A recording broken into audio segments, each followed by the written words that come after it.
Hey folks, this is Blue Goblin with my latest comic book review blog. Sorry I look like such a mess. I've been working really hard here around the house, and especially with my schoolwork and everything. And I got a lot of books to cover, so we're going to hurry this along. We're going to start off with Thunderbolts, number 128. I just love this cover. This is incredible. I was told by a friend of mine, here on YouTube, Craig, that this is getting to be a hard book to find. This is some really interesting stuff. I mean, we see the return of Black Widow 2, and as I told Craig, I said, Ant-Man sure is one lucky son of a bitch because of where he got to hide. This is great stuff, as usual. It's really interesting to see where this series is going to go, especially with the shape the Thunderbolts are currently in right now. Songbird's still out there somewhere on the run. And as far as I can tell, Norman Osborn's still out for blood. You don't know what to expect. This is one of those series that you might have to keep up issue by issue by issue to understand what's going on with this particular series. This is really good stuff. I highly recommend it. It's good. Next up, a really good but really sad story. This is X Factor number 39. Cover should say it all, but you know, Peter David, this is, in my opinion, this is Peter David's best book today. And Peter David begged the fans not to spoil anything. Don't even put a spoiler warning on here.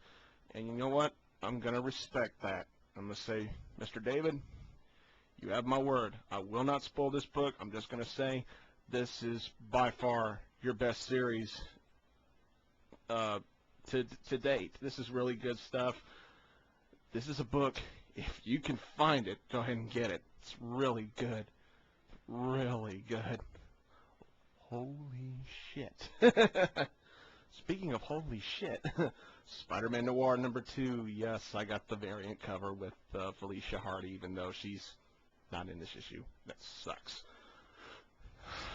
First thing I want to say is that this is not quite as good as X-Men Noir. X-Men Noir is still the noir book to have right now, especially since we're supposed to be getting Daredevil Noir and Wolverine Noir later on this year. I don't know how they'll pan out, but maybe they'll be good. But don't get me wrong. This is a good book. This is really good stuff. We see how Peter Parker becomes Spider-Man in the noir era. This is some of the best stuff I've read, the just flat-out noir series. You know, X-Men Noir, Spider-Man Noir, maybe Daredevil Noir and Wolverine Noir will be good. I don't know. Maybe it'll be just as awesome as this stuff. This is really good. This is after reading X-Men Noir and Spider-Man Noir number 2, I went ahead and put both noir series on my pull list because I gotta have them. They're great. They're a great read, especially for X-Men and Spider-Man fans, because if you're a hardcore X-Men fan, if you're a hardcore Spider-Man fan, and you see all these names of these characters without knowing their alter ego, their superhero names, or their code names, or whatever you want to call it, you don't know immediately who they are, and you won't have to go back to like Wikipedia or Google their names, or go back in back issues and find out who they are. This is great stuff.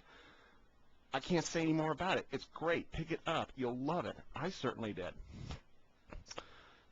Stick with old Webhead. We got Amazing Spider-Man. This is 584, part 1 of Character Assassination, with the beautiful artwork of John Romita Jr., writing by Mark Guggenheim with the Spidey Brain Trust. Now, I got to tell you, I liked it, but I didn't love it. You know, the Marvel Spider-Man, to me, is one of those series that has kind of fallen down a little bit. I mean, Marvel likes to tell us we promise you we're going to do this, this, and this, and this, and this, and once you read the book, you're only half satisfied. You're like, okay, they say they're going to do this, this, and this, and this, but they only did this and this. You know, Marvel, when you say you're going to do something, do it. If you don't want to do it and put us on a cliffhanger and you're not going to tell us when it's going to happen, you're going to lose fans. But I'm sticking with the book because of John Romita Jr. and because they're promising to reveal who Menace is.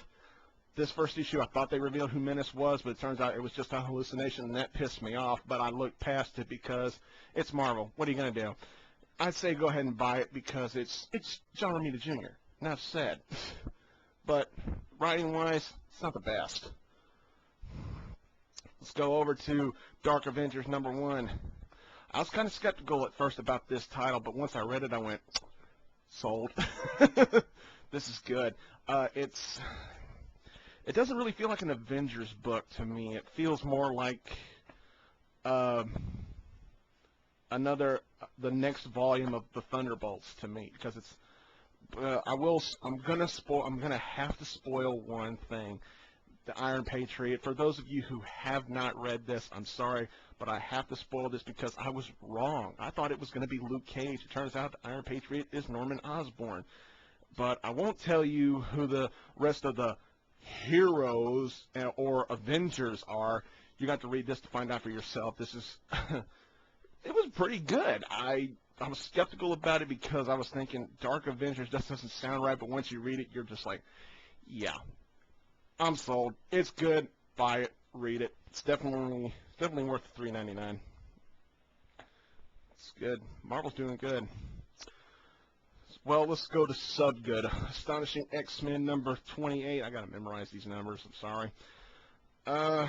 Warren Ellis, you're a great writer. Simone Bianchi, you're a good artist, but this one kind of lost me a little bit. I'm a huge fan of Astonishing X-Men, but this one kind of made me do this a lot and kind of made me go, huh? You know, something to do with Forge at the end. I just don't get it. I mean, it was a good read. The artwork was pretty, but that was about it. I mean, go ahead and pick it up if you follow Astonishing X-Men, but if you miss this issue, this is just my opinion. You might not miss that much. Some of the X-Men lose their powers, and I don't know. Okay, next up, X-Men Legacy number 220. I really wanted to give this book another try. I really did. I was really wanting this particular issue to be good because we see the return of one of my favorite teammates. It is Rogue. Rogue finally returns to the X-Men comic books, and I wanted this book to be so good. I wanted it to be a nice read, but guess what? This book was crap. Get it out. I'm sorry. It just didn't entertain me. Now, for the last book, I've saved, in my opinion, the best for last. This was the best book released. Sha! Green Lantern 37. Damn. This was just as good as the Rage of the Red Lanterns, and this was even better than issue 36. Hal Jordan's out for blood. Literally. This is great stuff.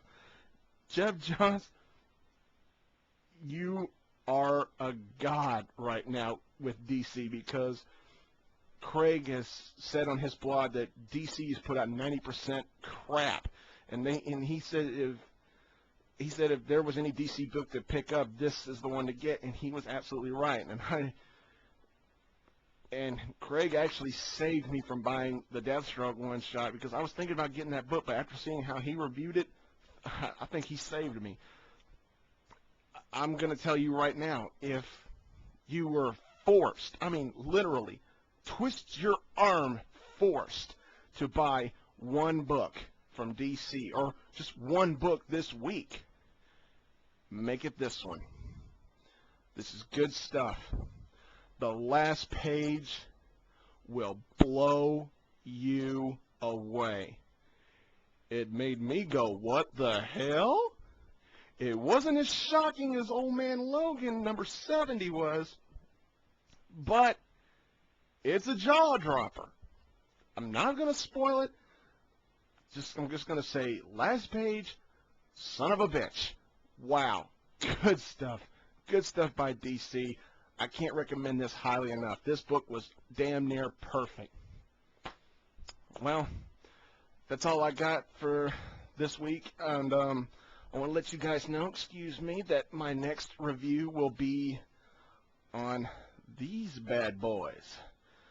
So until next time, peace.